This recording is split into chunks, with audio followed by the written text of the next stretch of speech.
Hi, hello, namaskaram and welcome to Rajesh Ubbar's official YouTube channel.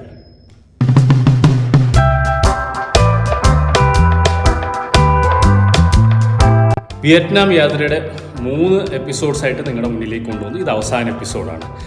ആദ്യത്തെ ഒരു 3-4 ദിവസങ്ങൾ നമ്മൾ നാച്ചുറൽ ബ്യൂട്ടി ആയിട്ടുള്ള സ്ഥലങ്ങളും ഭയങ്കര രസകരമായിട്ടുള്ള അഡ്വഞ്ചറസ് ആയിട്ടുള്ള സംഭവങ്ങളും ക്രൂസും കേവിൻ്റെ ഉള്ളിലും കൂടി ബോട്ട് റൈഡൊക്കെ ആയിരുന്നു.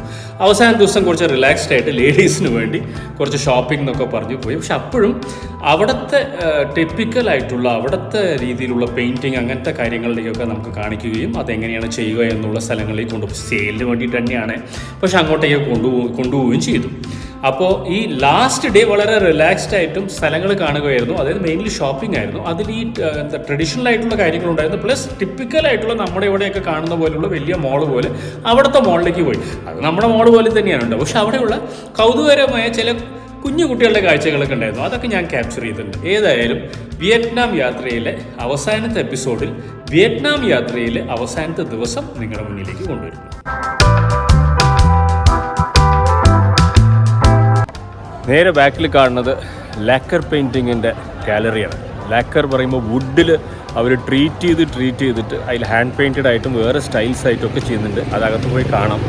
അതിൻ്റെ ടെക്നീഷ്യൻസ്, അതായത് അതിൻ്റെ ആർട്ടിസൻസ്, വളരെ ടാലൻറ്റഡ് ആയിട്ടുള്ള ആൾക്കാർ ഉള്ളിലിരുന്ന് അവർ നമ്മുടെ മുമ്പിൽ തന്നെ അതിൻ്റെ ഒരു ഡെമോ പോലെ കാണിച്ചു തരികയും ചെയ്യും, എങ്ങനെയാണ് വുഡ് ട്രീറ്റ് ചെയ്യുന്നതൊക്കെ അറിയിക്കുകയും ചെയ്യും. അപ്പോൾ ഓരോ നാടിന് അതിൻ്റേതായിട്ടുള്ള സ്പെഷ്യാലിറ്റീസ് ഉണ്ടല്ലോ, അതായത് ഓരോ ടൈപ്പ് ഓഫ് എന്താ പറയുക ആർട്ട് ഉണ്ട്. അപ്പോൾ ഇവിടെയുള്ള ഒരു വളരെ വളരെ പ്രസിദ്ധമായതാണ് ലാക്കർ പെയിൻറ്റിങ്. ഇത് സത്യം പറഞ്ഞാൽ ഇന്നലെ ഒരു മറ്റേ ടെമ്പിളിൻ്റെ അവിടെ പോയപ്പോഴും നമ്മളൊരു ഇത് വിസിറ്റ് ചെയ്തപ്പോഴും അവിടെയൊക്കെ കാണിച്ചിട്ടുണ്ടായിരുന്നു. അവർ ലാക്കർ പെയിൻറ്റിങ്ങിൻ്റെ അവരുടെ ഒരു ഭംഗിയാണ് അവർ കാണിച്ചിരുന്നത്, വളരെ വളരെ മുമ്പ് ചെയ്തതൊക്കെ. ഇപ്പോൾ വരുന്ന ടൂറിസ്റ്റിന് വാങ്ങാനും കാണാനും മനസ്സിലാക്കാനും ഉള്ളൊരു സ്ഥലമാണ്. അപ്പോൾ നേരെ അകത്തേക്ക് ചെല്ലാം.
ഇതിനെക്കുറിച്ച് ഞാൻ കൂടുതലൊന്നും പറയേണ്ടി വരില്ല. ലാക്കർ പെയിൻറ്റിങ് കഴിഞ്ഞ് കൊണ്ടുവന്നിരിക്കുന്ന ശില്പകലയുടെ സ്ഥലത്തേക്കാണ്. നമ്മളെവിടെയും കണ്ടുവരുന്നത് തന്നെയാണ്. ഇവരുടെ വേറെ സ്റ്റൈലായിരിക്കാം. മാർബിളും ഇതൊക്കെ ഗ്രാനൈറ്റൊക്കെ ഉപയോഗിച്ചിട്ടുള്ള സ്കൾപ്ചേഴ്സാണ് മൊത്തം. ഇവരേതായാലും എന്താ പറയുക, ഒരു ടൂറിന് വരുമ്പോൾ ഈ രാജ്യത്തിൻ്റെ മാർക്കറ്റിംഗ് കൂടിയാണ്. ഇവിടുത്തെ പ്രോഡക്റ്റ്സ് ഒക്കെ നന്നായിട്ട് വിൽക്കാൻ വേണ്ടിയിട്ട് ആണുങ്ങൾക്ക് ടെൻഷൻ, സ്ത്രീകൾക്ക് വല്ലതും ഇഷ്ടപ്പെട്ട എടുത്തിട്ട് കൊണ്ടുപോകേണ്ടി വരുമെന്ന്. ഏതായാലും ഇവർ ലോകമെമ്പാടും ഇത് ഷിപ്പ് ചെയ്യാറുണ്ടെന്ന് പറഞ്ഞിട്ട് ഇവിടെ കുറേ ഫോട്ടോസും വെച്ചിട്ടുണ്ട് ഈ ബാക്കിൽ. അതായത് ഇവിടെ നിന്ന് വാങ്ങിച്ചിട്ട് ലോകത്തിൻ്റെ പല ഭാഗത്തുനിന്ന് വന്ന് വാങ്ങിച്ച ആൾക്കാരും. ഏതായാലും സ്കൾപ്ചേഴ്സും അതായത് ഈ സംഭവങ്ങളൊക്കെ നല്ല കൗതുകമുള്ള കാര്യങ്ങളാണ്. ഏതായാലും നോക്കാം.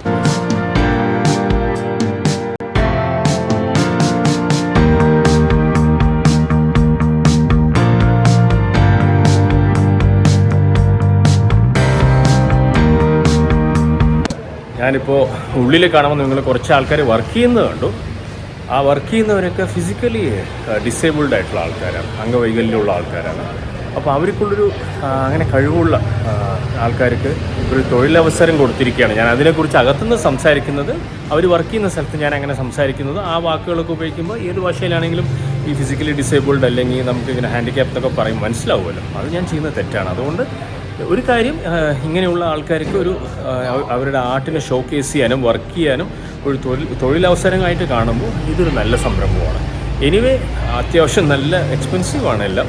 പക്ഷേ എന്തായാലും ഇവർ പറയുന്നത്, ഞാനിപ്പോൾ ഒരു ലേഡിയുടെ അടുത്ത് അകത്ത് സംസാരിക്കുകയായിരുന്നു. അപ്പോൾ അവർ പറയുന്നത് ചില പെയിൻറ്റിങ്സൊക്കെ 2 വർഷം എടുത്തിട്ടാണ് ചില സ്പെഷ്യൽ സാധനങ്ങളൊക്കെ അവർ ചെയ്യുന്നത്.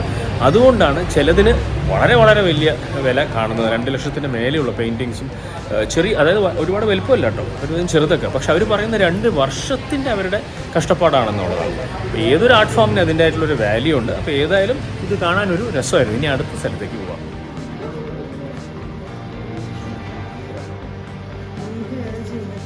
നമ്മുടെ കൂട്ടത്തിലുള്ള Deepa is trying her hand.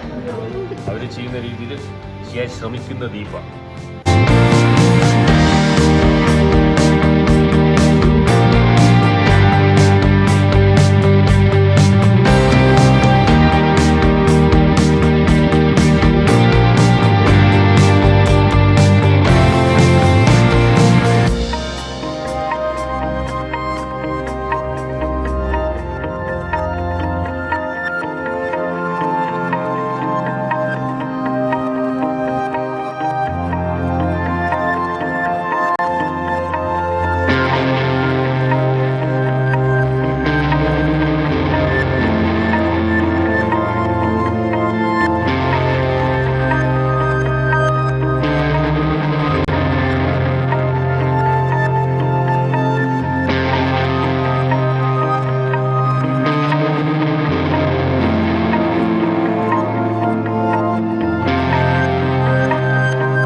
അങ്ങനെ വിയറ്റ്നാം വലിയ അങ്ങാടി കണ്ടില്ല എന്ന് വേണ്ടതാ, ഈ ചുറ്റും കാണുന്ന വിയറ്റ്നാമിലെ അങ്ങാടി. നമ്മുടെ അവിടുത്തെ പോലെ തന്നെ വെജിറ്റബിൾസും ബാക്കി കാര്യങ്ങളും അതേ തിരക്ക്, അതേപോലെയുള്ള എന്താ പറയുക വിലപേശൽ, തിരക്ക്, ആൾക്കാർ. അങ്ങനെ വലിയ അങ്ങാടിയിൽ നിന്ന് അത്യാവശ്യം കുറച്ചതേ പർച്ചേസും ചെയ്ത് തിരിച്ച് പുറത്ത് പോയിക്കൊണ്ട് അങ്ങനെ ഈ മനോഹരമായ ട്രിപ്പ് അവസാനിക്കുകയാണ്. എപ്പോഴും അങ്ങനെയാണല്ലോ, ഭയങ്കര പ്ലാനിങ്ങും ഒരുപാട് കാര്യങ്ങളൊക്കെ ഇതാ വരുന്നു പറഞ്ഞ് പറയുമ്പോഴേക്കും കണ്ണടച്ച് തുറക്കുമ്പോഴേക്കും ട്രിപ്പ് കഴിയും. പക്ഷെ മനോഹരമായൊരു ട്രിപ്പായിരുന്നു. ഇവിടുത്തെ കൾച്ചർ, ഇവിടുത്തെ ആൾക്കാരും, ഇവിടുത്തെ രീതികളും, ഇവിടുത്തെ ആർക്കിടെക്ചറും, ഇവിടുത്തെ നാച്ചുറൽ ബ്യൂട്ടിയും, ഹലോങ് ബേയും മറ്റേ റിവർ റൈഡും എല്ലാം കഴിഞ്ഞ് അടിപൊളിയായിരുന്നു. ഇനി തിരിച്ച് വീട്ടിലേക്ക്, ഇനി തിരിച്ച് ഷൂട്ടിങ്ങിലേക്ക്, ഇനി തിരിച്ച് നമ്മുടെ എന്താ പറയുക പാലക്കാടൻ ആൻഡ് കേരള ലൈഫിലേക്ക്, തിരിച്ച് ഇന്ത്യയിലേക്ക്.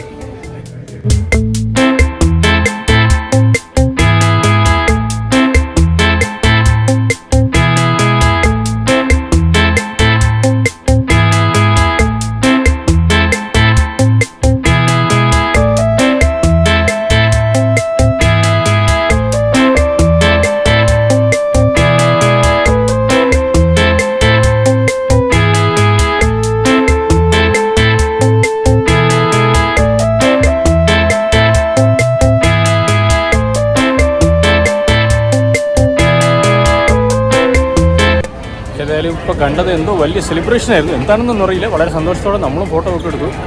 ഏതായാലും വിയേഡ് ജെറ്റിൻ്റെ മേ ബി ഒരു ക്യാപ്റ്റൻ്റെ വല്ല ലാസ്റ്റ് ഫ്ലൈറ്റോ ഫസ്റ്റ് ഫ്ലൈറ്റോ എന്തെങ്കിലും ആയിരിക്കാം.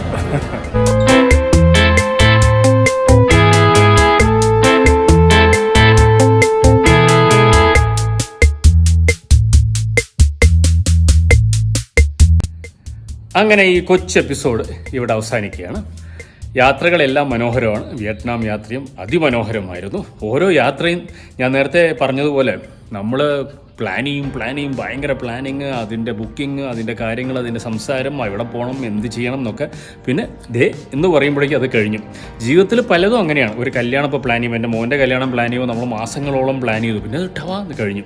അതേപോലെയാണ് യാത്രകളും. പക്ഷെ ഒരു കാര്യമുണ്ട്, ഓരോ യാത്രകൾ കഴിയുമ്പോഴും നമുക്ക് ഇനിയും യാത്ര ചെയ്യണം എന്നുള്ള ആഗ്രഹമാണ് വരുന്നത്. ലോകത്തെക്കുറിച്ച് കൂടുതൽ മനസ്സിലാക്കാൻ, ആൾക്കാരെക്കുറിച്ച് കൂടുതൽ മനസ്സിലാക്കാൻ, കൾച്ചറിനെക്കുറിച്ച് കൂടുതൽ മനസ്സിലാക്കാൻ, പിന്നെ ഞാനൊരു ഫുഡി ആയതുകൊണ്ട് എല്ലാതരം രുചികളും ആസ്വദിക്കാൻ വേണ്ടിയിട്ട്, ആൾക്കാരെ പരിചയപ്പെടാൻ വേണ്ടി, അവരുടെ ഭാഷയെ മനസ്സിലാക്കാൻ വേണ്ടി. സോ ഇനിയും ഒരുപാട് യാത്രകൾ ചെയ്യണമെന്ന് ആഗ്രഹിക്കുന്നു. സോ നേരത്തെ ഞാൻ എല്ലാ എപ്പിസോഡിലും പറഞ്ഞതുപോലെ ഈ യാത്ര സ്പെഷ്യലായിരുന്നു. ഒരുപാട് രീതിയിൽ സുഹൃത്തുക്കൾ കൂടി ഉണ്ടായിരുന്നു. സോ ഇനിയും ഒരുപാട് യാത്രകളും എൻ്റർടൈൻമെൻറ്റും ഇൻഫർടൈൻമെൻറ്റൊക്കെ ആയിട്ട് നിങ്ങളുടെ മുന്നിലേക്ക് വന്നുകൊണ്ടേയിരിക്കും. As always, please like, share and subscribe to Rajesh Abbas official YouTube channel. Love you all. അടുത്ത എപ്പിസോഡിൽ കാണുന്നവരെ ബൈ.